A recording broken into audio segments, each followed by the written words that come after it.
Brought to you by Foreign Policy Community of Indonesia, Chapter Universitas Indonesia. Recently, several prominent figures in the Western political sphere were deplatformed in social media sites such as Twitter, Instagram, and YouTube. Consequently, it raises the pivotal question among plenty of social media users: is social media truly open for all forms of speech and expression, or is it just another form of the currently widespread cancel culture? In this episode of Idea Session, we will explore the dynamics of social media and free speech, especially in Indonesia. This is your host speaking, and welcome to the FPCI Chakra podcast Idea Session, Social Media, Land of Free. The British people have voted to leave the European Union. I have a dream. So it becomes the last time that we see a child deprived of education. We are in the beginning of a mass extinction. What I can talk about. Jadi tanggung jawab kita bersama untuk mengatakan tidak bagi resesi ekonomi global. Hai Policy Enthusiast, kembali lagi sama aku Andrea di FPCI Chakra podcast Idea Session. Hari ini kita kedatangan tamu namanya Nugi. Hai Nugi. Halo Andrea. Nah, sebelum kita mulai ngobrol-ngobrol sama Nugi, ada baiknya kita kenalan dulu sama Nugi. Nugi adalah seorang mahasiswa di Fakultas Hukum Universitas Indonesia. Nugi sekarang menjabat sebagai Project Officer of the 4th FPCI Chakra Diplomatic Discussion. Nugi adalah Undersecretary General di Heinlein. Nugi sekarang menjabat sebagai Staff of Research and Analysis Division di FPCI Chapter UI dan Staff of Internal Division di UIM UNCLA. Nugi baru-baru ini merilis tulisannya yang berjudul Immigration Related Crime and Its Impact on the Rise of Populism in the UK yang bisa kalian akses di medium.com/@fpci.ui dan bit.ly/contextual diplomatic review. Oke, Nuk. Kita kan sekarang hari ini ngomongin tentang freedom of speech di media sosial. Apa sih yang membuat lo pengen banget ngomongin hal ini? Apa sih urgensinya kita ngomongin tentang kebebasan berpendapat di media sosial?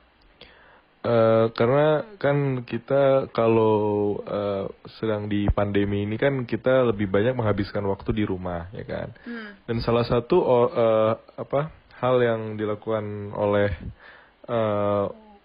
masyarakat pada umumnya dimanapun di seluruh dunia kan pastinya menggunakan internet, lebih khususnya mereka menggunakan sosial media, biasanya untuk sebagai menyampaikan pendapat mereka atau untuk ya sekedar bersenang-senang lah di internet gitu loh, bisa share video, foto segala macam bersama teman-temannya gitu. Tapi untuk urgensinya sendiri sih karena mendekati tahun yang maksudnya ini karena sekarang kita lagi berada di tahun yang panas untuk politik khususnya di Amerika Serikat, di mana banyak basis medsos itu berada ya, perusahaannya seperti Twitter, Facebook, Instagram, YouTube dan lain-lain. Jadi membawa pengaruh juga terhadap relasi orang di media sosial untuk kebebasan berpendapat itu sendiri, karena seperti kita lihat sekarang udah muncul banyak fenomena baru yang ada di media sosial seperti cancel culture dan lain-lain. Itu kan tentunya berkaitan tuh langsung dengan freedom of speech, dan itu yang bisa kita bahas hari ini. Oke, kan kita ngomongin media sosial nih hari ini. Nah, menurut lo media sosial apa sih yang relevan buat kita omongin kalau kita harus ngomongin kebebasan berpendapat? Sebenarnya media sosial manapun sebenarnya merupakan perwujudan dari kebebasan berpendapat itu sendiri. Cuman untuk yang paling kita bisa maksimum mengutarakan pendapat itu ya Twitter, karena Twitter memudahkan kita untuk membagi pendapat kita di jagat dunia maya itu dengan bisa kita membuat thread atau kita mengirim foto, video, meme, GIF segala macam. Itu membuat Twitter lebih interaktif dibandingkan media sosial lainnya seperti let's say Instagram atau YouTube. Itu menurut gue sih. Jadi poinnya adalah interaktifnya ya, interaktif antara media media yang alat yang digunakan lebih banyak di Twitter untuk kita menyampaikan pendapat. Benar. Oke, tapi apakah kan Twitter punya batasan 280 karakter itu ya? Maksudnya kayak menurut gue malah dengan dibatasinya itu tuh orang tuh jadi banyak yang tidak bisa menangkap konteksnya tuh secara penuh gitu loh. Walaupun udah dibikin thread, bahkan kayak gue tuh punya temen ya, dia tuh bikin thread yang kalau lo baca semua isinya lo bakal paham, dan kayak sebenarnya bener-bener aja yang diomongin dan ada relevansinya gitu. Tapi yang ngomongin itu malah kayak banyakan cuma nge-screenshot yang problematiknya gitu loh, yang kalau nggak secara konteks penuhnya tuh bakal banyak salah pahaman. Nah itu gimana kalau di Twitter menurut lo? Nah, itu sendiri sebenarnya karena ada media untuk kita berpendapat secara bebas, untuk menggunakan freedom of speech kita, justru orang lain kan mungkin tidak bisa sebijak yang kita mau gitu, atau bisa menanggapinya dengan baik gitu, yang sesuai yang kita mau. Karena kan lagi-lagi setiap orang punya alamiah, punya bias sendiri-sendiri, punya idealisme mereka sendiri-sendiri. Jadi ketika mereka ingin misalnya menggunakan suatu pendapat kita misalnya yang mungkin dianggap dia kurang berkenan gitu, ya mereka bisa memakainya meskipun hanya sepotong-sepotong, tapi mereka bisa menggunakannya, dan ya tentunya dengan gampangnya viral zaman sekarang ini, apapun yang kontroversial bisa viral. Nah, mereka bisa tuh menggunakannya itu sebagai senjata, weapon untuk menyerang orang lain. Itu yang biasanya jelek sih, itu jeleknya di media sosial. Benar-benar. Jadi menurut lo gimana sih atmosfer diskusi di Twitter? Apakah sehat? Apakah hancur? Kalau Twitter kan sekarang udah ada namanya, kalau teori-teori yang kita baca di internet itu namanya toxic Twitter ya kan, karena Twitter makin hari makin ribut gitu kan, makin banyak yang the so-called tweet war gitu kan, perang di Twitter. Malah isinya mungkin hanya orang-orang yang pendapat berbeda, tapi mungkin karena salah penggunaan kata atau emang salah timing gitu, jadinya orang berantem dengan begitu bahkan saja. Bahkan pendapatnya sama tapi orang nangkapnya beda aja. Iya, karena mungkin memang orangnya lagi, kan kita nggak tahu di Twitter tuh orangnya di rumahnya sedang ada apa, atau mungkin dia sedang mengalami bad day gitu, mungkin dia baru ada masalah di pekerjaannya atau di sekolahnya. Jadi kan bisa jadi dia menumpahkannya itu di media sosial gitu. Yang jeleknya sih seperti itu. Kita kan nggak tahu background orang, kan orang topeng semua di media sosial kan. Itu. Pakai akun anon gitu ya contohnya. Yoi. Terus menurut lo gimana sih cara Twitter tuh memfasilitasi freedom of speech di internet? Kayak apa polisi-polisi Twitter yang menurut lo problematik gitu, ada nggak? Sebenarnya kalau Andrea, mungkin gue yakin Andrea kan orangnya cerdas gitu, pasti baca 1984 ya kan, novelnya George Orwell ya kan. Banyak so-called dalam tanda kutip pakar-pakar media sosial itu bilang kalau misalnya Twitter udah mengarah suatu kebijakan Orwellian itu mereka taruh di perusahaan mereka gitu. Seperti yang baru-baru ini dikeluarin Twitter, itu secara resmi mereka bakal ngefilter kata-kata yang katanya mungkin tidak netral atau ofensif gitu untuk sebagian orang. Contohnya apa tuh? Blacklist misalnya. Oke. itu Blacklist kan jadi apa? Itu kan kata yang umum dibilang oleh orang bener. Indonesia gitu kan, untuk orang yang mungkin tidak diinginkan, di blacklist aja nih orang gitu kan. Tapi untuk Amerika mungkin ya ada orang yang begitu sensitif ya, begitu pingin safe space, pingin safe bubble mereka, jadinya mereka mengadulah ke Twitter, dan Twitter kemungkinan ada orang-orang yang berpendapat dengan sama, jadi Twitter mengenforce policy itu ya, jadinya justru malah membatasi freedom of speech itu sendiri, karena ya lagi-lagi kan berdasarkan pendapat segelintir atau sebagian orang, bukan keseluruhan pengguna Twitter gitu, seperti itu. Oke, jadi kan tadi lo di awal ngomongin tentang cancel culture. Cancel culture sendiri itu apa sih? Nah, kalau cancel culture itu sebenarnya gue bukan pakar, gue bukan expert, cuman gue bisa lihat di Twitter seharian gitu, kesehariannya orang misalnya ada punya pendapat berbeda, apalagi kan masa-masa politis gini, terus masa-masa sulit gini kan orang gampang tensinya naik gitu kan, gampang kesel, gampang sebel. Nah, jadi ketika mereka melihat pendapat yang berbeda, diserang aja, bahkan kadang-kadang sampai serang personal, itu yang biasa disebut kalau di debat tuh ad hominem, itu kan menyerang langsung secara personal, bukan menyerang argumennya ya kan, menyerang misalnya istrimu gini, atau tempat kerjamu kan ini gitu. Jadi bukan membuahkan diskusi yang sehat, tapi justru membuat seseorang itu bisa aja, bahkan ada studi yang mengatakan kalau justru saking toksiknya media sosial sekarang, orang sampai bunuh diri gitu kan. Itu suatu hal yang sangat disayangkan, karena kan media sosial harusnya tempat buat kita bersenang-senang harusnya, bukan untuk malah menambah musuh kan, harusnya menambah teman, karena kan itu intinya social network itu kan buat kita bersosialisasi kan, itu mendekatkan yang jauh. Tapi kita malah semakin menjauhkan diri dari orang-orang yang mungkin kita bisa sebenarnya mendekatkan diri gitu. Terus kalau menurut lo sebenarnya cancel culture ini kan dia virtual ya di dunia maya aja. Tapi cancel culture ini bisa berpengaruh ke dunia nyata nggak sih, kayak kerjaannya gitu di dunia nyata? Oh, bisa.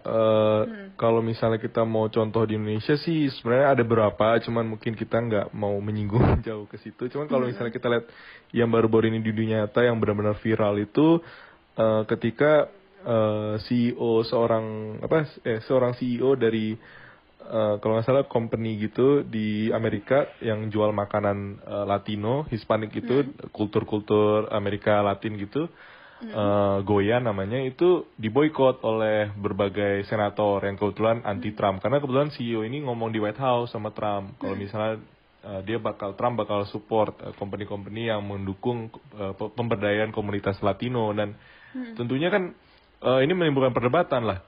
Kalau misalnya ini di-cancel, Goya ini di-cancel, disuruh boykot segala macam di Twitter, di Instagram lah, kan berdampak dong sama para pekerja yang nggak sependapat sama CEO-nya gitu loh, yang mungkin emang mereka kerja itu demi menghidupi keluarga mereka gitu, mereka bisa kehilangan pekerjaan. Bahkan nggak mikirin apa keputusan CEO-nya juga. Jadi kayak mereka kan hanya emang di situ day by day job gitu loh, maksudnya kayak they want to get the money to provide for their families gitu. Jadi sungguh disayangkan kalau karena kesalahan satu orang, ribuan orang harus menanggung dampaknya. Itu kan ada peribahasanya untuk itu, tapi ya mungkin di sana nggak kenal peribahasa seperti itu ya. Malah yang nge-cancel ini malah nggak mikirin orang yang harusnya mereka bela, malah mereka. Iya benar. Iya, karena kan kebanyakan pegawai di supermarket itu, di chain supermarket itu kan rata-rata dari minoritas, dari kaum imigran. Jadi kan harusnya mereka dibela, justru malah tidak ini ya, mereka malah tidak didukung. Political correctness doang ya. Terus kan banyak nih kayak misalnya public figure atau influencer yang di platform yang kayak misalnya disuspend lah dari Twitter. Nah, apakah itu selalu berdampak buruk buat mereka? Apakah ini malah jadi kayak batu loncatan buat mereka supaya makin lebih terkenal gitu? Mungkin untuk berbagai macam influencer yang memang pada dasarnya salah ya, pada dasarnya emang melakukan sesuatu yang mendekati ke arah tindak pidana misalnya seperti itu. Mungkin mereka nggak bakal regain fans mereka yang lama itu sebelum di platform. Tapi kalau untuk orang-orang yang punya fanbase yang kuat dan mereka mau hanya mengutarakan pendapat dan mereka ternyata tidak disetujuin oleh platform-platform itu, ya mereka akan menggunakan platform lain yang memfasilitasi mereka gitu loh. Mereka akan mencari kesempatan lain, dan orang kalau sudah ada namanya hal sesuatu yang dilarang gitu kan orang tertarik jadinya kan. Sama sepertinya kalau kita lihat ada alkohol, narkoba, justru makin disembunyikan, orang makin curious, makin penasaran justru. Jadi rebel aja gitu. Iya, makin mencari-cari, dan tentunya dengan sifat rebel manusia, apalagi anak muda gitu mencari-cari, dan tentunya nih memperbanyak views si orang itu kan, lagi-lagi publisitas. Malah mending kita cuekin aja ya. Kalau kita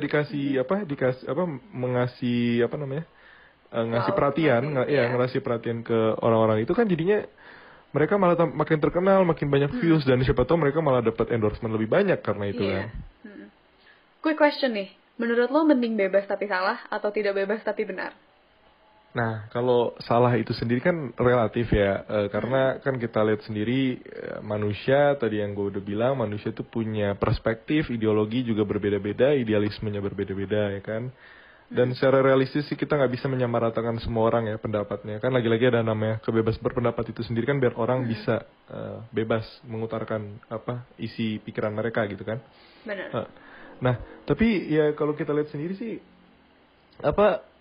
kalau bisa dibilang ya nggak ada hal yang salah sebenarnya, asalkan tidak melanggar hukum, asalkan tidak mengarah ke konteks tindak pidana misalnya seperti pedofilia atau kekerasan atau pencurian yang ibaratnya udah berujung penjara misalnya seperti itu. Ya menurut saya sih sah-sah aja, karena kan lagi-lagi masing-masing orang back to themselves again, secara individu mereka pasti punya pendapat masing-masing. Tapi apakah batasan itu sebatas itu tidak pidana atau bukan? Karena di tengah pandemi ini kan kita lihat sendiri ya, banyak orang yang kayak, nggak banyak sih, maksudnya kayak ada beberapa orang yang punya pendapat kontroversial lah tentang misalnya, contoh aja nih, ada yang bilang bahwa virus ini tuh cuma konspirasi elit global. Itu kan bisa mempengaruhi masyarakat juga loh. Siapa tahu ntar ada yang percaya sama dia, terus dia jadi malas pakai masker karena ini cuma konspirasi elit global. itu kan jadi merugikan orang lain juga, merugikan Iya. masyarakat umum. Menurut lo gimana? Tapi kan lagi-lagi ya itu menandakan berarti masih kurangnya edukasi di kalangan masyarakat tentang kebijaksanaan menggunakan media sosial ya kan. Karena buktinya orang-orang seperti itu malah dikasih wadah untuk berbicara. Malah ada aja yang seperti itu, konspirasi seperti itu malah dikasih panggung gitu kan di media nasional, di TV gitu kan. Jadi orang itu bukannya semakin down, malah semakin terkenal dan makin banyak orang menggali dan mungkin makin banyak orang yang setuju dengan dia. Dan justru itu sebenarnya balik lagi ke yang pernah lu bilang ya tadi, orang semakin dikasih platform itu, orang tuh bakal menggunakannya malah makin ibaratnya bernafsu gitu, bergairah untuk makin memaksakan kehendak mereka gitu. Dan itu yang jeleknya. Harusnya itu justru kita kalau kita nggak setuju ignore aja gitu loh. Karena kalau kita memancing perdebatan nanti orang makin banyak ikut. Justru selama itu selama itu tidak salah menurut hukum ya ibaratnya ya bisa aja tuh orang malah makin menjadi justru malah menjadi norma baru di masyarakat. Itu yang jeleknya sebenarnya. Malah tidak diintensikan untuk terkenal malah jadi terkenal gitu kan. Berarti menurut lo sebenarnya batasan dari kebebasan berpendapat ini apa sih, dan apakah udah ada pengaturan yang jelas di kebijakan kayak hukum kita gitu? Sebenarnya kalau kebebasan berpendapat pastinya kan udah ada pengaturannya. Kayak Indonesia sendiri udah meratifikasi ICCPR tahun 2005, terus memunculkan juga Undang-Undang Nomor 12 tahun 2005 soal kebebasan berpendapat itu sendiri. Lupa pasal berapa, tapi pada intinya kan kita dari Undang-Undang Dasar 1945 aja udah ada pasal 28 ya kan soal kebebasan berpendapat. Cuman lagi-lagi balik lagi secara normatif kita kan juga perlu lihat tuh Indonesia kan punya berbagai macam budaya yang berbeda gitu kan. Tentunya batasan kita lagi-lagi berada di etika kita, di moral kita, di sopan santunnya. Itu kan menjadi batasan tuh. Karena beda dong antara Indonesia dan Amerika misalnya seperti itu yang punya dari kulturnya dan hukumnya beda gitu loh. Mereka punya First Amendment segala macam buat freedom of speech. Sebebas mungkin mereka bisa mengkritik Donald Trump sebagai presiden mereka gitu. Sementara kalau di Indonesia kan enggak seperti itu, ya kan?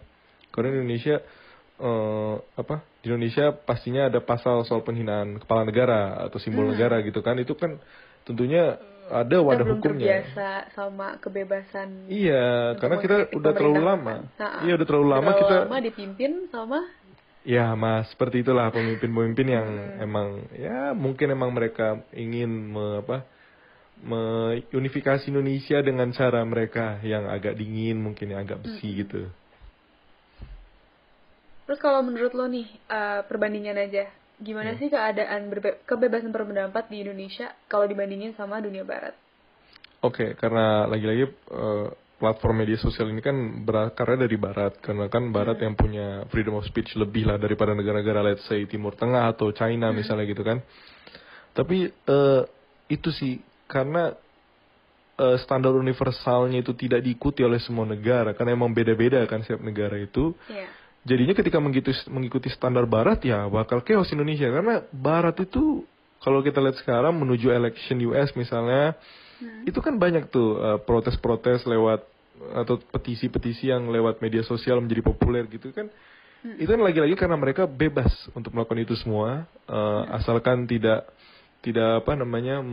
menggunakan kekerasan, violence gitu kan. Jadi kalau itu diimplementasikan di Indonesia bisa-bisa saja, tapi lagi-lagi koridor hukumnya di Indonesia tidak begitu jelas mengatur itu kan. Jadi bisa aja kalau misalnya ada yang tersinggung, misalnya ada orang yang punya kebijakan memangku kepentingan gitu kan, mereka bisa aja menangkap orang yang bersangkutan yang mungkin berpendapat beda gitu. Karena kan di Indonesia lagi-lagi ya kita lihat undang-undang ITE misalnya sering digunakan buat ya menangkap orang-orang yang emang tidak sesuai dengan kemauan status quo dari padahal aslinya undang-undang ITE itu buat transaksi ya. Benar, dari namanya sendiri aja. Ada Iya, transaksi elektronik. Jadi ya sebenarnya ya kita tahu lah ada kepentingan beda-beda lah untuk titipan.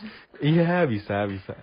Gimana menurut lo budaya Indonesia ini udah siap belum sih buat freedom of speech yang sebebas-bebasnya kayak di dunia barat? Menurut gue enggak, karena kita menurut gue belum cukup teredukasi ya buat itu. Bahkan Barat pun sendiri yang katanya pusat intelektual dunia, menurut gue enggak juga sekarang sih, karena mereka juga terlalu banyak ribut karena dengan pendapat tuh mereka divisive, menjadi membagi-bagi, memecah belah. Sementara Indonesia sendiri punya perekat, yaitu Pancasila ya kan, dan Undang-Undang Dasar kita. Ya emang kita negara demokrasi, tapi kita juga harus tahu ya hak-hak kita juga dibatasi oleh hak-hak orang lain yang mungkin punya latar belakang yang berbeda dari kita, punya budaya yang berbeda, punya agama yang berbeda gitu kan. Jadi sebisa mungkin tidak menyinggung satu sama lain, dan itulah budaya Indonesia itu harusnya ya saling respect. Karena kan kalau kita lihat Indonesia terdiri dari banyak suku, agama, ras dan golongan ya. Jadi kalau misal kita memaksakan seperti Amerika, secara histori sudah beda jauh, jadi ya bakal beda penerapannya sih. Dan itu Indonesia nggak bakal sih kayak sebebas-bebasnya, itu tidak mungkin, karena lagi-lagi bakal terbentur oleh norma-norma setempat yang tidak bisa dipaksakan gitu. Tapi kan di beda daerah juga itu kan bisa beda-beda normanya ya. Terus Benar. apa yang membuat Indonesia tuh bisa nyatu gitu loh, kayak misalnya kita di antara orang yang beda daerah aja tuh bisa beda persepsi tentang apa yang sopan, apa yang tidak gitu loh. Jadi apa yang mendefinisikan sebuah budaya Indonesia gitu? Sebenarnya kalau soal budaya, lagi-lagi kan di mana bumi dipijak di situ langit dijunjung ya kan. Lagi-lagi balik di mana where we stand, di mana kita sedang berdiri sekarang, kita hormati peraturan. Tapi di media sosial kan kita nggak tahu kita ngomong sama siapa, ngomong sama orang dari daerah mana, gimana itu dia makanya mereka. Sebenarnya ya secara standar aja sih sebenarnya, yang penting mutual respect dari orang, karena kan kita tahu lagi-lagi perbedaan bahasa, mungkin perbedaan mungkin intonasi, mungkin menurut dia kasar tapi kalau di Twitter misalnya itu kan toneless ya kan. Kita nggak bisa lihat tone orang, misalnya bukannya rasis, misalnya ada orang dari suku A yang mungkin ngomongnya lebih terdengar keras gitu, bandingin sama orang yang terdengar lembut suku lain gitu ya kan, tidak bisa terdengar kalau di medsos. Jadi sebenarnya tidak ada alasan untuk saling respect, karena medsos sendiri kan tidak ada tone gitu kan, kita bukan bertemu langsung gitu loh. Jadi sebenarnya bisa lah saling respect, karena kan kita tahu masing-masing dari kita punya problematika yang berbeda-beda, latar belakang beda, kultur beda. Nah itu sih. Oke. Terus solusi lo buat problematika freedom of speech di media sosial ini apa, dan kira-kira gimana policy makingnya buat ke depan?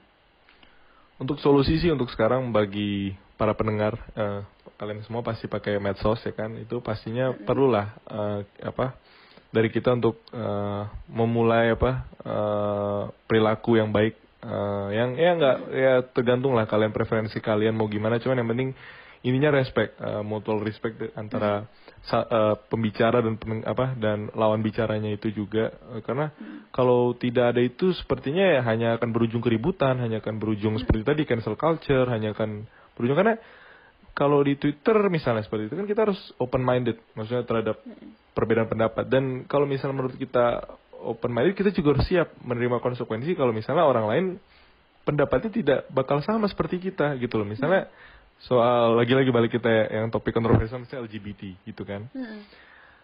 Oke lah, kalian mungkin yang besar di kota besar gitu, yang mungkin banyak orang beragam gitu, kalian bisa bilang, oh saya pro LGBT gini-gini. Oke lah, kalian boleh sah-sah berpendapat seperti itu gitu kan, mendukung LGBT segala macam. Tapi ketika di media sosial ada orang dari daerah lain yang mungkin tidak pernah mendukung itu gitu loh. Lagi-lagi karena norma agama dan budaya mereka di setempat gitu kan. Jadi sebenarnya balik lagi ke individunya, gimana cara menginkorporasikan freedom of speech itu dengan cara yang bijak gitu, karena tidak bisa kita memaksakan pendapat kita, misalnya gue pro LGBT ya lu harus ini karena mereka HAM segala macam, ya tidak bisa seperti itu, karena kita lagi-lagi kan open minded itu universal cuy, maksudnya lu harus terbuka, kalau lu nggak suka ya udah nggak apa-apa gitu, we agree to disagree. Itu santai aja, karena at the end of the day semua orang punya perspektif untuk suatu topik itu beda semua, santai aja gitu. Benar-benar. Oke, sebelum kita beranjak ke Q&A session, aku akan mempromosikan sesuatu nih buat kalian. Jadi, FPCA Chapter UI akan mengadakan Model United Nations pada tanggal 26 September 2020. Akan ada 2 councils, yaitu UNICEF dan ECOSOC. Tema besar kami pada tahun ini adalah Filling the Gaps in the New Normal Era. Tapi karena masih ada pandemi, maka kami akan mengadakan acaranya secara online via Zoom. Kami sekarang sedang membuka registrasi early bird dengan harga Rp69.000 untuk national delegates dan $7 US untuk international delegates. Nah, sebelum itu kami juga akan mengadakan pre-event yang berupa webinar pada tanggal 19 September. Webinar ini akan berbentuk kelas eksklusif dengan maximum participants of 25 people in one class. Kami akan membuka 5 kelas dengan pembicara-pembicara keren seperti dari Mapres UI, Modul UN Experts, diplomats, dan mahasiswa dari World Top Universities. Last but not least, kami akan mendonasikan sebagian dari profit kami untuk Yemen. Jika kalian punya pertanyaan lebih lanjut atau kalian mau mendaftarkan diri, kalian bisa cek Instagram kami di @fpciui.mun. Oke, kita balik lagi ke Nuki. Jadi kami punya 8 pertanyaan total ya. Pertama akan ada pertanyaan dari @iputusatyana. Who should be held accountable, if at all, to ensure the free speech, and why so? This is actually a tough question, right? Because if someone was to be held accountable, then again, I guess it will go back to the respective persons, right? I mean, like, if I was to post something on social media, I should be held accountable for what I post, right? Because if you look at Section 230 of the Decency Act in America, you know, they have this, since it was already implemented in 1996, the law stated that no provider or user of an interactive computer service shall be treated as the publisher or speaker of any information provided by another information content provider. It basically means if I post something in Twitter, let's say in Twitter is not responsible. Twitter cannot be sued for what I post because it's what I post, and therefore the account should be held accountable instead of Twitter. But then that begs the question: is that like maximum immunity for the social media platforms like Twitter, Google, all the big tech media giants, right? Because then again, if there's like criminal stuff like child pornography or violence or whatever it is, then they cannot be held accountable, right? Although they themselves provide the access for these people to spread those types of content, which is against the law, but then it still falls under the free speech that these platforms protect, right? So, kind of there's an ambiguity sense, between it. So, I think it is best for us to, just to be responsible for what we have or what we posted, because then again, freedom comes with responsibility, right? So I think the power for us, the power for us to post something on social media freely, we still need to have ourselves to be accountable for it. I think that's it. Okay. Ini masih berhubungan dengan pertanyaan kedua nih dari @dazahro. Social media isn't actually toxic, it's how you use it that becomes toxic. What are your thoughts about it? Well, I think, Diva, frankly, the statement's true, because if I was to log into Instagram now, I will surround myself with friends or connections that I have, right? Because that's the people who I know, right? I wouldn't just directly go to a random stranger, except if it was my intention to create an anonymous account, right? But then again, it is your choice. It's your personal choice. If either you want to leave them, if they, they post something that you don't like, or maybe you're not comfortable with, Twitter has this mute button, and then Instagram you can just directly block them, or restrict them. So, so I think it's best for you, like, to just, social media is supposed to be enjoyable, but nowadays it become really toxic because people are, in some sense, invited to those, uncomfortable conversations, which maybe not of people like, because it's not what I came here for. I go to Instagram to see dog or cat videos, right? But then now you're talking about politics. I don't like it. Like, it's your choice because it's your inner circle, right? It's you choose who you want to follow and be followed with, right? So back again, it's your choice. It's your personal account. So I think that goes back to the user themselves. In this case, it's you as the social media user, and I think you can make social media a better platform by by surrounding yourself with people who have same interests with you, or maybe Yes. someone who is not toxic in general as a person. I think that's it. Oke. Lanjut nih, pertanyaan ketiga dari @yuri_chernosov. Apa pandangan Nugi tentang trending topik Twitter Indonesia yang sering minta khilafah dan lain-lain? Kayak ini konteksnya yang mungkin berlawanan dengan ideologi negara kali ya? Iya, oke. Sebenarnya gue sendiri nggak cukup bijak, mesti nggak cukup mengetahui pokok persoalannya gitu. Tapi mungkin emang benar sering trending di Indonesia kalau misalnya ada penuntutan kalau misalnya sistem pemerintahan yang bagus mungkin menggantikan yang sekarang yang dianggap korup atau segala macam, itu lebih baik menggunakan sistem pemerintahan khilafah menurut orang-orang di Twitter ini. Tapi lagi-lagi itu hanya sebagian representasi dari beberapa orang yang mungkin Sebagian kecil dan kebanyakan juga dari akun-akun anonim yang mereka mungkin di kehidupan sehari-hari mereka punya pemikiran yang berbeda, masih dalam artian khilafah ini, tapi mereka tentunya tidak berani atau tidak mau mengungkapkan bahkan kita nggak tahu keaslian akunnya. Ya, bahkan mungkin saja mereka emang akun palsu yang digunakan untuk memecah belah antara netizen gitu. Karena Indonesia kan sendiri masuk di Twitter tuh banyak masih orang-orang yang baru pertama kali menggunakan sosial media, jadi gampang terprovokasi oleh suatu isu yang mungkin mereka tidak banyak pengetahuan tentang itu, dan itu balik lagi ke orangnya sih, jadinya kayak gimana cara menyikapi justru bagaimana kita memfiltrasi Ya, informasi. maksudnya kalau kita memberi perhatian lebih misalnya kepada topik khilafah ini, ya secara tidak langsung kita memberi mereka untuk bertumbuh. Maksudnya gerakan itu bertumbuh. Kenapa? Karena memberi banyak attention, media attention segala macam. Justru kalau tidak diperhatikan, mereka bakal berhenti sendiri gitu loh. Maksudnya kayak bakal berhenti sendiri, kayak balik lagi itu kita tidak tahu kan keaslian akun-akun itu gimana, intensi mereka sebenarnya apa. Tapi mungkin kalau mereka benar-benar ingin menginginkan misalnya dalam hal ini sistem khilafah sebagai pemerintah Indonesia, itu bukan ranah saya, maksudnya itu lebih ke balik lagi berurusan dengan hukum ya. Jadi bukan, maksudnya penegak hukum, aparat hukum, jadi bukan inilah, nggak begitu ngerti gue soalnya. Oke. Ya, ngawalkan pandangan pribadi Nugi aja kan. Oke. Oke, lanjut ke pertanyaan dari @jarang ngumpul. Bahas tentang double standard dong, Kak. Oke. Double standard nih sering banget di Twitter kalau kita lihat. Di Instagram juga ya, tapi di Twitter tuh bebas banget, saking bebasnya. Lebih banyak Twitter sih. Ya, jadi banyak orang kelihatan lah seperti itu. Mereka double standard tuh ini untuk listeners yang mungkin nggak pernah tahu gimana cara nge-spot double standard tuh, misalnya gini, ada orang bilang my body my choice. My body my choice. Misalnya seperti itu.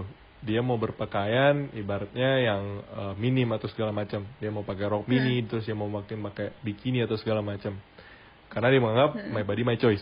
Tapi ketika ada orang lain di Twitter misalnya bilang kalau misalnya dia ingin bercadar misalnya atau berhijab, terus pasti orang ini yang tadi ini goes both ways ya, bisa dua-duanya, bisa orang yang bercadar itu atau bisa orang yang pakaian bebas ini ya. Tapi katakanlah maksudnya pemakai yang pakai baju bebas nih, dia ngomong ke orang yang berhijab atau yang bercadar, dia bilang, loh kok kalian gini sih, gini, maksudnya kok kalian mau menjadi apanya gini tuh, dan kata-kata binatang lainnya. Dari situ double standardnya. Kenapa kalau dia bisa pakai pakaian bebas, sebebas mungkin, kenapa orang lain nggak pengen memakai pakaian bebas itu? Kalau misal dia merasa nyaman, misal memakai hijab, misalnya dia merasa nyaman untuk berpergian di luar dengan pakaian tertutup, mungkin dia merasa lebih aman dengan itu, atau mungkin emang didikan dari keluarganya dulu seperti itu ya. Who are we to judge gitu kan? Karena lagi-lagi kan nggak bertentangan dengan hukum kan? Maksudnya kebebasan berpakaian itu juga kebebasan berekspresi. Jadi balik lagi, harusnya orang nggak bisa double standard seperti itu, karena lagi-lagi kan who are we to judge back again, kayak lu siapanya dia gitu, nyuruh hidup dia, kayak lu bilang hidup lu ya, hidup orang, karena hak orang kan ya bukan cuma lu doang di dunia punya hak, dia juga punya hak kok gitu. Tuh gitu.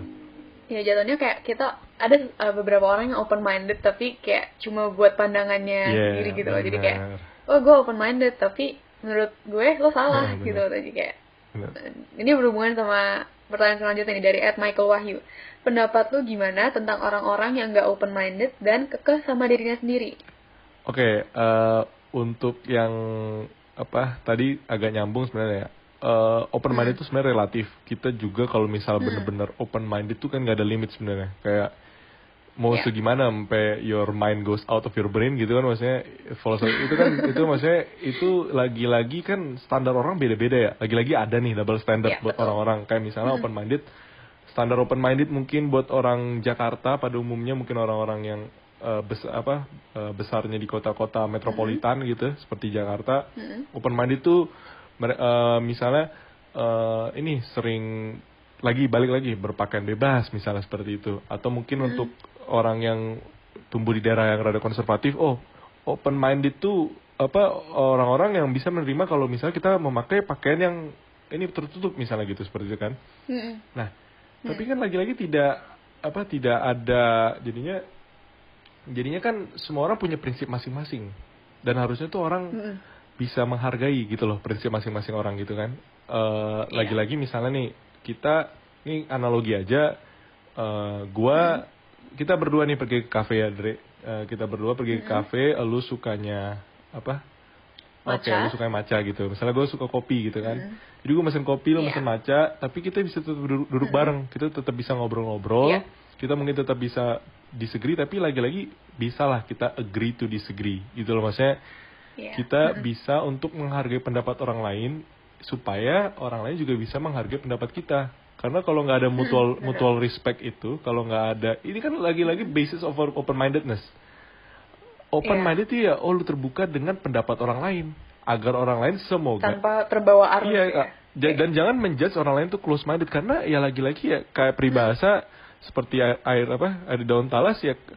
Kalau misalnya orang tuh nggak punya pendirian, selalu open minded sebebas-bebasnya, dia he or she's not going anywhere in life, karena maksudnya kayak dia nggak punya tujuan, nggak punya arah, karena kayak selalu menceleng ke sini gitu loh. It's not good, karena setiap orang pasti punya prinsip pribadi hidup mereka masing-masing, how they want to approach life, right? Itu jadi menurut gue harusnya there's always a mutual respect between both people, both sides gitu. Oke, selanjutnya dari Salsa Bilal, plus minusnya cancel culture, Bang. Sebenarnya ada nih artikel ya dari Jakarta Post, mungkin bisa dibaca nanti soal plus minus cancel culture, karena gue sendiri ngerti kalau di Twitter, di Instagram tuh banyak orang cancel culture attack by the mob gitu loh sekarang. Karena dengan memanasnya perpolitikan makin hari kesini, terus semakin banyak orang punya waktu buat memakai sosial media karena lebih banyak di rumah gitu kan, lebih banyak waktu buat mengikuti tren yang sedang berkembang. Jadi cancel culture tuh berkembang dengan pesat. Kenapa? Karena ya they don't have anything to do with their lives, jadi mereka comment on other people's lives gitu kan, lagi-lagi. Nah, tapi ada positifnya di sini, karena gue ngeliat ada beberapa orang emang mungkin untuk pendapat gue pribadi pantas untuk di call out, maksudnya untuk di cancel. Misalnya orang-orang yang menyebarkan berita hoax, atau itu dia menyebarkan ancaman untuk melakukan kekerasan, melakukan pelecehan, itu kan pantas tuh di call out. Itu sewajarnya di cancel, karena lagi-lagi udah bertentangan dengan hukum gitu kan. Bukan masalah berbeda pendapat lagi, tapi udah melawan hukum. Nah, sementara kalau misalnya kita lihat negatifnya banyak, karena itu menyebabkan orang tidak mau lagi itu berpendapat. Gak ada lagi itu free speech di media sosial. Jadi takut. Kenapa? Karena kalau gue ngomong ini yang dikit beda, kalau timingnya salah, platformnya salah, jadi kepikiran kan orang terus, kalau gue ngepost ini nanti ini. Nah, jadinya membuat orang tuh merasa sosial media tidak fun lagi. Jadi membuat ekosistem yang juga tidak sehat. Dan ekosistem yang tidak sehat ini efek dominonya bisa banyak. Bisa misalnya kalau cancel culture tuh nanti ada orang kayak di berbagai kasus sampai dipecat karena perbedaan pendapat sama orang lain di media sosial, dipecat oleh perusahaan yang di mana tempat dia bekerja. Itu kan nggak bagus gitu. Maksudnya kayak aduh gimana bilangnya, kayak kasihan orangnya gitu kan. It's easy to be ostracized. Bahkan ada yang false accusation gitu, yang kayak sebenarnya benar. Misalnya dia accuse, ini lagi-lagi ini permainan yang berbahaya sekali ini cancel culture, karena kita accuse dia misalnya soal sexual abuse atau sexual harassment gitu. Tapi ternyata orang ini terbukti tidak bersalah. Terus pelaku sebenarnya itu entah di mana, tapi gara-gara salah satu orang mungkin thread-nya, retweet-nya banyak, nge-accuse satu orang, satu manusia nih untuk dia sexual harassment, jadinya kan dia life-nya ruin, pecat dari pekerjaannya. You already killed him gitu loh. In a way you destroyed his life, his or her life gitu. Jadi kayak itu. Dan kita nggak bisa kembaliin itu kan, kayak udah ada satu period of time yang dia di cancel padahal dia nggak salah itu. Iya, itu nggak bisa dibalikin lagi waktunya dan opportunity-nya. It is a dangerous game. Makanya kayak kalau gue sering nonton YouTube yang kayak pemaparan misalnya para filsuf misalnya gitu soal rule of the mob gitu, cancel culture itu permainan berbahaya banget karena itu bisa menyebabkan perpecahan yang itu bisa menyebabkan orang nggak menghargai lagi tuh perbedaan pendapat. Itu bakal jelek khususnya buat negara demokrasi karena nanti bakal ujung-ujungnya semua orang bersifat seperti diktator gitu kan, karena yang penting pendapat gue yang benar gitu, lu salah dan lu pantas di cancel, itu kan itu jelek banget cuy. Maksud gue kayak implikasi ke depannya itu domino efeknya bakal parah, bakal jelek banget menurut gue gitu. Itu minusnya banyak. Oke, lanjut ke pertanyaan berikutnya ya. Yuk. Dari @malkiano, bahas tentang SJW sama leftist Twitter, sabi dong bang. Ya, Ri, if you know my host here is Nggak apa-apa. Kita kan menerima perbedaan pendapat. Nggak apa-apa, gue open minded kok. Gue menerima pendapat open minded, nggak apa-apa. Meskipun kita berbeda spektrum. Nanti kita berantemnya di belakang aja ya. Oh iya, nggak apa-apa ya. Kita berantemnya di belakang aja. Oke. Yang penting pas lagi nge-record ya. Nanti sessionnya ada beres sendiri. Nah, tapi untuk SJW dan leftist Twitter kayak ini kan rada bahasa yang sangat milenial sekali ya. Bahasa yang sangat up to date sekali ya maksudnya. Ini bisa berkembang karena ya lagi-lagi social tensions yang ada di negara-negara barat, khususnya di Amerika Serikat sebagai awal permasalahannya, seperti kayak kemarin ada Black Lives Matter protes itu kan. Itu ditunggangin tentunya oleh banyak aliran politik dan khususnya gerakan kiri ekstrim, radikal, far left yang. Oh, jadi menurut lo BLM itu far left? Kan bukan gue yang bilang kan pendirinya sendiri. Oh. Ya, enggak, kita nggak bakal ke situ. Nggak takutnya ntar ada yang protes lagi gitu. Ada. Mungkin dia mendengarkan Dre podcast ini, ya nggak? By the way. Pasti dengerin. Pasti dengerin ya. By the way, ya gitu. Kalau misalnya orang yang sudah ideologinya sudah tertanam, kalau dia tidak suka dengan orang lain, ya pasti dia close minded gitu loh. Dia tidak bakal menerima pendapat orang lain gitu kan. Tapi pada kenyataannya memang far left ini naik daun tuh karena diberi kesempatan. Lagi-lagi coba kenapa dulu misalnya KKK itu kan Nazi misalnya yang paling deket nih misalnya far right banget kan, maksudnya fasis gitu loh. Maksudnya kenapa dia bisa bertumbuh karena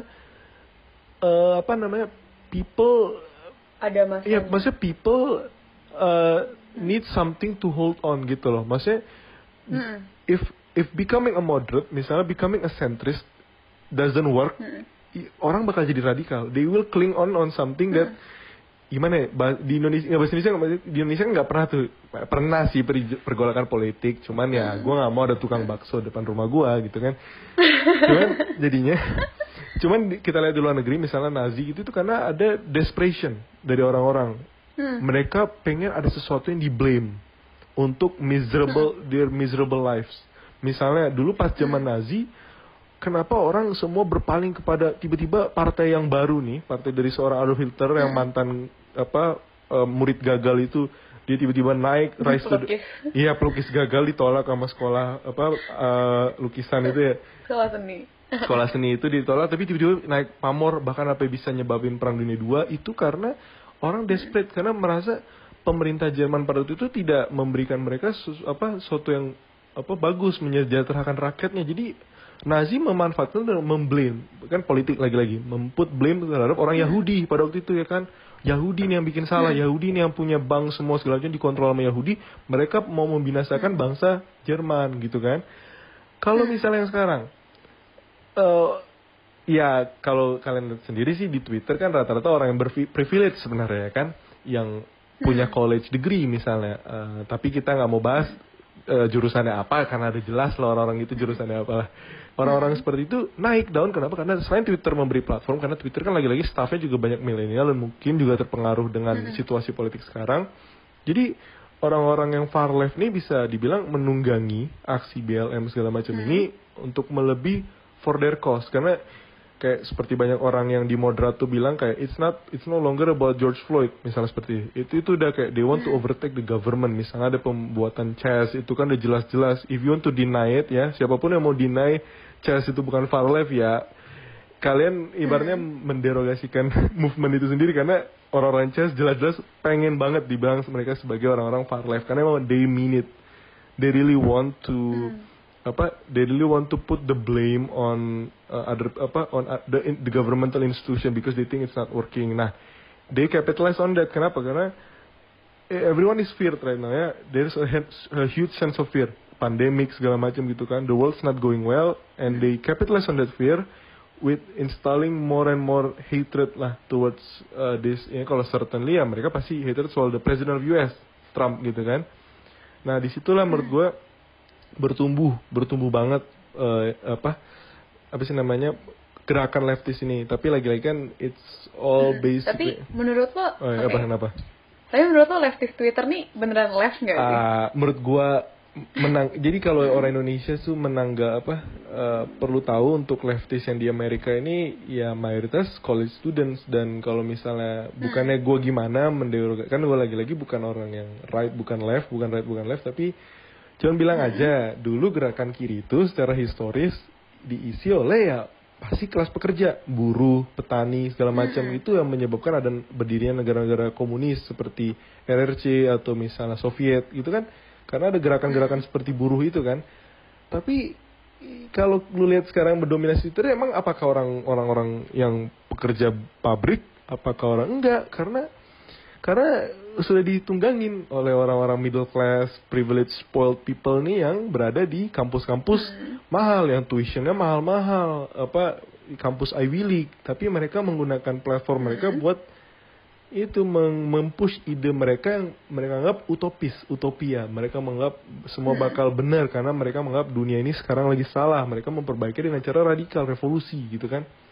Tapi kalau dipikir-pikir, kalau untuk urusan left, ya mungkin ada, cuman ya kalau kita lihat secara historis sih udah benar-benar bukan ini, mereka di abandon the working class. Karena menurut gue kalau kita lihat di Amerika sendiri, bahkan working classnya pun justru di Amerika itu anomali. Nggak ikutan yang working classnya malah vote Donald Trump. Itu kan kayak misalnya lu ke Iron Belt, negara-negara bagian yang banyak pekerja pabrik tambang itu loh, di Iowa, di Wisconsin, itu rata-rata Republikan malah justru kan.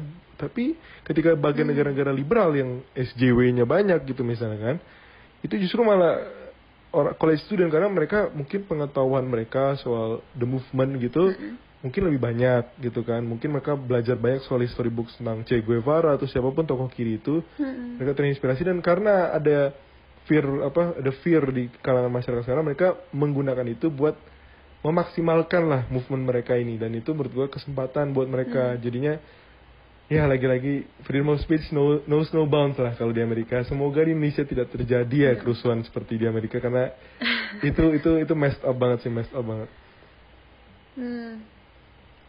Oke.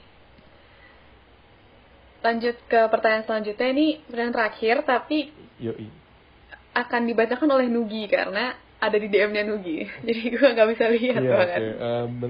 Silahkan dibacakan. Ini pertanyaannya rada panjang, soalnya sampai di DM, bukan cuma di chatbox, bukan di question box doang. Tapi bagus, berarti kan dia niat nanyanya gitu kan. Dari siapa nih? Dari Felicitas Anya, nanya soal, ini sebenarnya panjang, cuman gue nangkep intisarinya aja. Jadi misalnya ada orang mau ngangkat isu sosial, misalnya feminisme, tapi langsung dicap sok SJW atau sok edgy gitu kan. Karena misalnya dianggap sama orang-orang nggak berpengalaman di bidangnya. Ini kan lebih ke Indonesia, kita ngomong di Indonesia, nggak di bidangnya gitu kan. Nah tapi Anya di sini menanyakan, lalu kalau gitu kenapa orang-orang yang ngobrol soal politik, misalnya pas pilpres kemarin, kenapa mereka bukan lulusan ilmu politik gitu kan? Maksudnya orang rakyat bebas, semua boleh bebas ngomongin soal politik. Kenapa tapi orang nggak boleh bebas menjadi aktivis untuk ngomongin soal hal-hal yang mungkin mereka merasa perlu diangkat, misalnya feminisme atau isu lingkungan gitu kan, yang seperti kemarin udah diangkat tuh di FVCI podcast yang pertama ya kan. Nah lagi-lagi ini kan emang mungkin ini sebenarnya terjadi di banyak, ini bukan cuma hanya aktivisme ya, tapi juga mungkin institusi atau segala macam. Karena a few rotten apples itu membuat orang menstigmakan buruk kepada Betul. kepada institusi tersebut, sebagai Karena gerakan. nilas titik rusak susu Yoi, sebelah kalau bahasa benar, Indonesia. itu peribahasa yang bagus menggambarkan itu. Jadi misalnya nih kita mau mengadvokasikan soal feminisme, misalnya kesetaraan gender misalnya di Twitter misalnya seperti itu, tapi orang langsung bilang nih, lu sok SJW, lu sok edgy dah, lu liberal banget bro, yang kayak gini-gini. Kayak kasus bikinin bekal suami Nah, gitu ya. benar. Nah, itu yang menyebabkan orang-orang nggak percaya tuh sama gerakan feminisme ya kan. Maksudnya di Twitter misalnya kayak kenapa orang bikin bekal aja, ini kan emang rada lucu itu masalah. Kenapa orang bikin bekal aja buat suaminya kok malah diprotes gitu loh. Maksudnya itu kayak itu kan nggak semua feminis. Padahal itu kan independence-nya si istrinya sendiri kan. Iya. Kayak ya dia pengen bikin bekal. Iya, terus maksudnya feminismenya maksudnya kayak untuk maksud gue nggak fokus di bekal, maksudnya fokus di yang membuat komentar itu seperti itu kan nggak mewakili semua feminis kan, nggak mewakili. Iya, nggak mewakili Iya, nggak mewakili cause, tapi orang kan bakal menstigmakan jelek. Maksudnya kan lagi-lagi sekarang ada banyak akun Twitter kayak misalnya yang teks dari feminis itu kan yang bilang yang ngutip feminis yang rada-rada yang ngomongnya rada yang sebenarnya bukan feminis juga. ya mungkin mereka feminis cuman belum begitu Nggak, bahkan itu tuh bijak kayak lah, jatuhnya teks dari cewek doang gitu. Iya. Kayak cewek bikin pendapat kontroversial dikit di post. Jadi bahkan gue ngeliatnya kayak teks dari feminis tuh dia tuh emang dari awal, dari sebelum ada yang blunder itu tuh kayak dia emang udah gak suka sama feminis. Kayak dia tuh memanfaatkan momen itu buat makin menjatuhkan cause of feminism gitu loh. Itu sama kayak misalnya teks dari seragam gitu kan. Emang gak semua polisi atau gak semua tentara itu jelek gitu kan. Tapi kan ada beberapa ada beberapa oknum yang melakukan kesalahan dalam ngomong di medsos. Jadi orang bilang, wah kok pejabat dari ini gini gitu loh. Maksudnya itu kan jadinya balik lagi ini it is an endless game. Dan bahkan sebenarnya kayak ini gue kritik dikit sih, sebenarnya teks dari berseragam tuh isinya tuh yang kayak personal gitu loh, yang kayak chat yang PDKT terus kayak abang berseragam loh gitu. Tapi kayak itu kan nggak relevan gitu ya, maksudnya kayak nggak terlalu relevan kalau menurut gue, kayak bukan police brutality juga loh, bukan sesuatu yang bisa dikritik dari institusinya gitu, itu kayak personal banget. Nah balik lagi ke pertanyaannya, jadi sebenarnya kalau misalnya kita orang seperti itu ya memang sayang sekali ya, misalnya kita mau voice sesuatu, misalnya nih gue mau voice misalnya kita nih semua harus menurunkan kadar polusi gimana gini. Nah tapi kan nggak semua orang di Twitter misalnya, nggak langsung semua orang ngerti seperti itu kan. Nggak semua orang di Twitter mungkin punya privilege berpendidikan seperti Anda. Misalnya mengerti soal lingkungan gitu, mengerti soal dampak deforestasi atau dampak global warming segala macam. Nah itu kan harus lagi-lagi sesuai bahasa audiens yang dituju. Kapabilitas yang Misalnya kita mungkin hanya misalnya mau berbicara soal feminisme atau gerakan perempuan di antara feminis sesamanya, mungkin gampang ngomongnya. Tapi untuk orang-orang awam yang mungkin di Twitter, yang mungkin mereka nggak ngerti dan mereka udah keterpengaruh tuh stigma jelek feminis gitu misalnya kan, feminis gini-gini, pasti langsung dibilang SJW lo gitu kan. Nah itu kan menyebabkan sebuah lingkaran setan, maksudnya kayak lingkaran yang nggak habis-habisnya, nggak rasional, nggak ada diskusi yang produktif gitu kan. Karena orang tuh langsung ngejudge. Karena dia membawa pendapat soal feminisme berarti dia SJW gini gitu kan. Padahal sebenarnya itu masalah di komunikasi, masalah di intonasi juga. Misalnya komunikasi, misalnya kita ngomong mau ngomong ke orang yang mungkin nggak percaya dengan kaus feminis itu, misalnya nggak setuju dengan adanya kesetaraan gender, misalnya seperti itu, mereka pasti langsung ngomong dengan bahasa Inggris misalnya, mau pakai bahasa Inggris gitu. Itu kan jadinya nggak nyambung. Nanti orang itu malah makin defensif, kayak misalnya, lah itu kan lu ngomong bahasa Inggris emang dah lu paling so pinter dah lu, paling so ini. Nah itu kan jadi balik lagi komunikasinya. Jadi nggak sehat you have to speak their language ya, you have to use their tongue gitu. Lu mau ngomong soal lingkungan misalnya ke orang korporat, ya nggak mungkin dong lu pakai data gini gitu. Ya mereka udah ngerti tapi mereka nggak peduli. Gimana caranya ngomong itu ke mereka, ke orang yang bertentangan visinya dengan lu, dengan cara yang baik-baik dan mungkin bisa mereka terima dengan bahasa yang lebih elegan, mungkin bahasa yang bisa dipahami, mungkin kalau untuk orang awam bahasa yang lebih simple, yang lebih gaul gitu loh. Bukan bahasa tiba-tiba ngomong oh you need to educate yourself ya, orang pasti langsung off, nggak bakal denger itu, kayak apaan sih gitu, so, paling pintar dah lu gitu kan, nanti jadinya itu membunuh percakapan, karena lagi-lagi kan lu harusnya bijak dong menggunakan sosial media. Lu bisa membuat platform lu tuh buat menyebarkan, misal lu mau jadi aktivis apa misalnya itu, lu bisa tuh membuatnya, tapi grassroots, lu harus ingat kayak target audience lu siapa, dan kalau lu mau preach soal itu, mau mendakwahkanlah soal itu misalnya seperti itu bahasanya, ya lu harus tahu bahasa mereka, you have to know their language gitu. Misal politisi kenapa tiap tahun selalu terpilih lagi gitu kan, ya karena mereka meskipun dibenci segala macam, tapi ketika mereka ngomong ke masyarakat misalnya yang mereka tuju di dapil mereka ngomongnya dengan luwes, dengan bahasa yang mungkin menggoda gitu, maksudnya oh ini kayaknya obrolannya bagus nih, misalnya kayak gue setuju nih gitu. Jadi persuasifnya harus ditingkatkan, bukan maksudnya, karena kalau kita saling ngejudge sebenarnya nggak ada yang terselesaikan, orang malah makin benci satu sama lain, itu menurut gua. Oke. Sip, udah habis pertanyaannya, jadi mungkin aku sekarang akan menarik kesimpulan aja ya. Media sosial dapat menjadi platform yang baik untuk kebebasan berpendapat apabila kita bertanggung jawab sebagai penggunanya. Di sisi lain, perusahaan penyedia media sosial juga harus memberikan kebebasan yang berkeseimbangan bagi para penggunanya, agar tidak ada pengguna yang merasa kebebasan berpendapatnya dibatasi.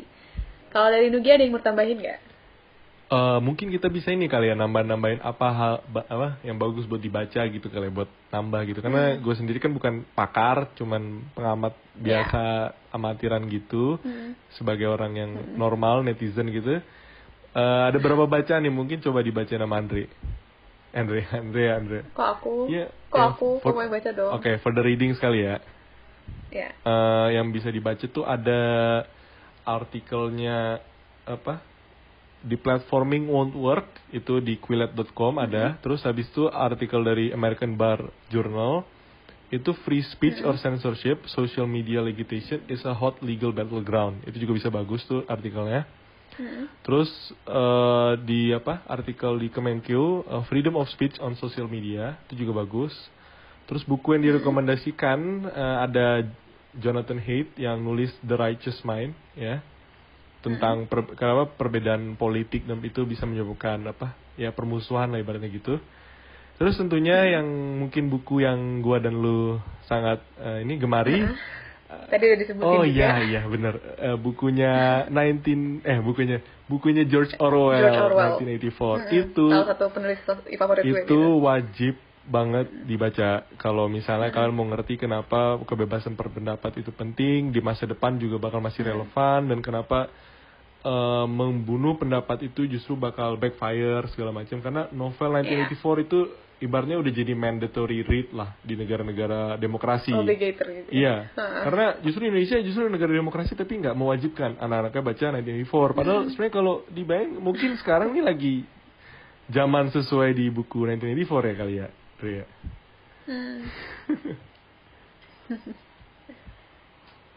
Oke, sampai di sini aja pembahasan kita pada hari ini. Terima kasih untuk policy enthusiast yang sudah ngikutin sampai menit ini.